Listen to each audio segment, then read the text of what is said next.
Sean Cobb has worn many hats, but did you wear a hat tonight? Come on, man. It's actually your profile. You gotta wear a hat tonight. You hatless? Sean Cobb has worn many hats over the years, working jobs ranging from forklift operator to cosmetologist and pretty much everything in between. He finally settled in at the railroad where he works as a mechanic for 15 years. Let's welcome to the stage, Sean Cobb.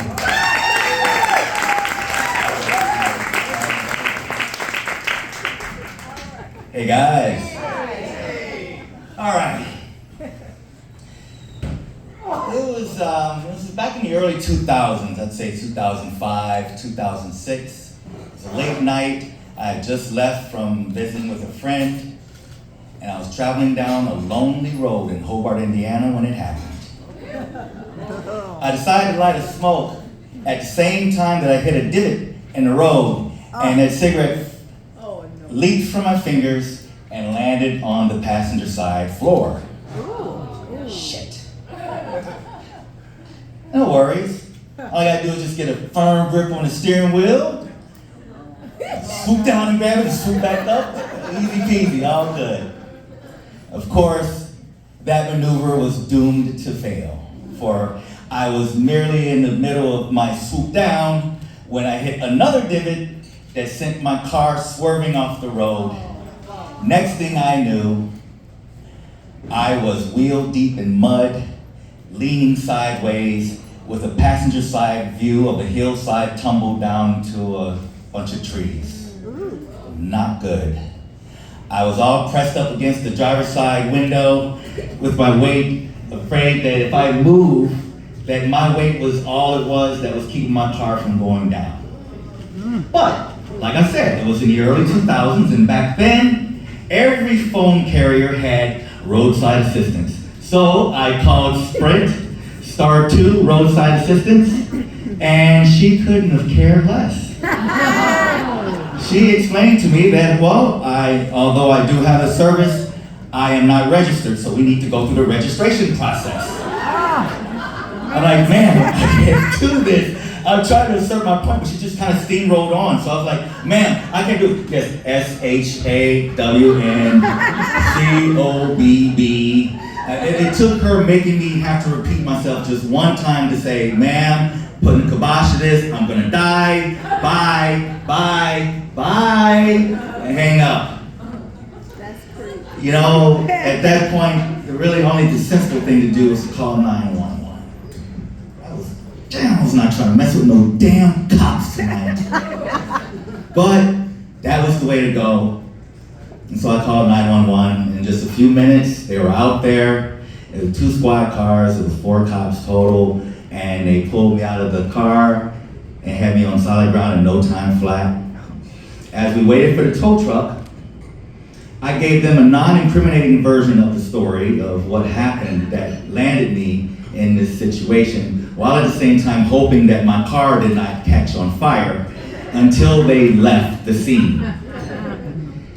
And we all stood in a circle in silence for a moment, and then one of the officers said to me, he goes, "So you still work at Papa John's?" I was like, Papa John's is like 2 cities over, first of all. I was like, yeah, like 5 years ago, you know me? He's like, well, I mean, kind of, man. I was hanging out at a buddy's house and we ordered a pizza, and I mean, you were the guy that brought the pizza. I'm sorry, guys. I was flattered. I was so flattered. I was like, oh, thank you, man. It just broke the ice immediately. So here I am standing here, 4 cops around me, and now I got them all laughing their asses off while I'm telling them my most wackiest delivery stories. And believe me, I have some wacky delivery stories. So finally the tow truck comes, and they pulled my car out on the opposite side of the road, just underneath the street lamp, so that you couldn't miss it.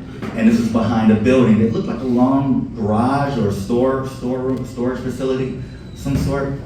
Anyway, car looked pretty good, except one of the wheels, the tire is completely off the rim. So I'm like, no big deal. I was just out here visiting a friend. She's only a few streets down. I'll stay there overnight. I'll come here first thing in the morning, slap a donut on it, and I'll be on my way. No problem. The officer said, well, that's all well and good, but I do recommend that you notify the resident here about your vehicle on their property. That way, if they don't see your car in the middle of the night and decide to have it towed. Oh, that's a residence. I thought it was like a garage or something. I was like, okay. I was like, okay, fair enough. So we said our goodbyes and they went on their way. Now, what a night so far. And I feel that not only is it a crazy night, but it's not even over because I may or may not have an ordeal here. I don't know what was in this place that I thought was a garage. And so I decided that, well, you know, after all this, at the very least, what I can do right now is I believe I have earned that cigarette that has gotten me into this mess in the first place. So I had my smoke and I decided to go around to the other side of this facility. And when I turned the corner, the instant I turned the corner, it was pitch black. I mean, pitch black. It was like I couldn't see a thing. And I just sat still as a statue until my vision readjusted and I was able to make out the warm glow of shade-drawn windows in the door. This was the front side of a double wide. So I creep forward, I creep into the darkness, and I could hear the sliding sound of long, heavy chains led by angry growls of two dogs I couldn't even see. And I was like, God, please let me reach that door before those dogs reach me. And I made it to the door, knocked, and the sight that opened before me, I swear, was like looking at a postcard from hell. Because in front of me was this petite, plain but pretty young lady, and behind her was a wall-sized Confederate flag. And I was like, oh, she's like, hello. And I was like, hi. So I just went straight to it, like, okay, this is what's going on. Boom, boom, boom. My car broke down. Police pulled me out. This happened. Car tires blown. I'm on your property. I'll get here first thing in the morning, and I get your car here. I promise, as fast as possible. And she's like, okay, well, let me go. Let my husband know. I'll be right back. And she leaves. I'm like, well, you really gotta let your husband know. I mean, it could just be between you and I. I mean, why does your husband, Spike and Rex, need to know about our little situation here, our little arrangement, you know? And so she comes back and she says, yeah, he's getting ready right now. He'll be right out. I'm thinking, what are you getting ready for?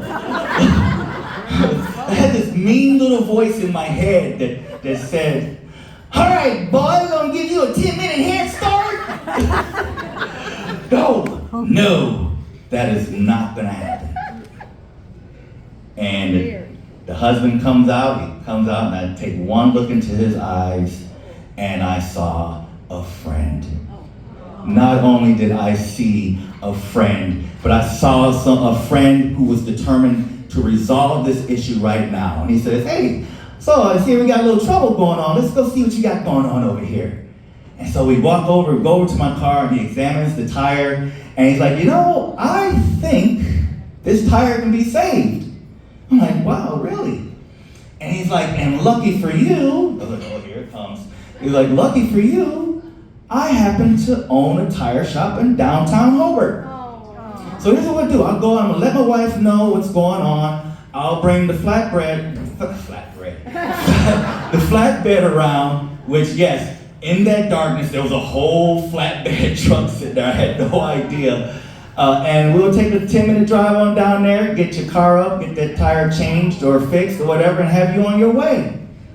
And so he goes, and before you know it, we're on the road. And as we're driving, that 10-minute drive, I felt like we were friends catching up. And we talked about his wife and how she had this rare illness, how he almost lost her twice, how the city of Hobart, when he first got this tire shop, that they said that he had to have a tire repair station on the facility, which is why he has the tire repair station on the facility.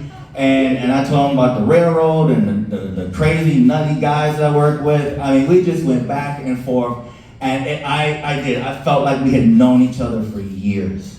And we went down there and we got the tire changed. And I tried to pay him and he refused to take it. And so I insisted on giving him a $30 tip. He deserved way more than that as far as I was concerned. He accepted it. I took a bunch of his cards and I give those cards to everyone that I came across. It's like somebody saying like, oh man, I got a headache. It's like, I got this guy you should go to. Really good guy. You really should give him a try, good for that headache. But, and I went there a couple times after that. But once I moved to Chicago, I kind of lost track with him. And as the years went on and you had the whole banning of the Confederate flag, and you had the tearing down of the statues. And even though that should be okay by me, for me, it made me think about him. It made me think about what he was feeling, what this meant to him. This may not be something that I approve of or something that I care for. To be quite honest with you, that experience I had with him in the first place just put me in a mindset and a place that, my mom taught me not to judge a book by its cover, and in this day and age, that's exactly what we do because things are fast, and you want to just sum people up and write them off and have it all figured out right away. But you miss a lot of connection, you miss a lot of nuance, and you miss a lot of shifts of perspective when you don't diversify. You over specialize and you breed in weakness. And this guy, he did that for me. He changed me in that way. And he made me think about things, whether it's in my favor or not. We can't sit here and if I get my way, think it's perfectly okay for the other person not to, because we're gonna always be back and forth with each other. We win, my team, my party wins, and it's like, well, the American people have spoken. Well, actually, the other half has spoken the opposite, and they're gonna spend their time and energy turn those tables. And when those tables turn, guess who's surprised? Like, oh wow, how did this happen? It's like, well, because we're all in this together and we need to figure that out. And that guy, John, I didn't tell you his name was John. He did that for me because he made me, from that point forward, truly try to look at people and situations on a case-by-case basis as much as possible. Now, when I shared this story back at the railroad with my, wonderful coworkers, they just took the lowest common denominator. That's the value. They thought, oh, here, black flag, Confederate flag. It's like, oh God, you missed the whole point. But I'm also glad that I get to share this tonight. Thank you. Yeah. So I appreciate you guys for listening and hope you enjoy. Thank you.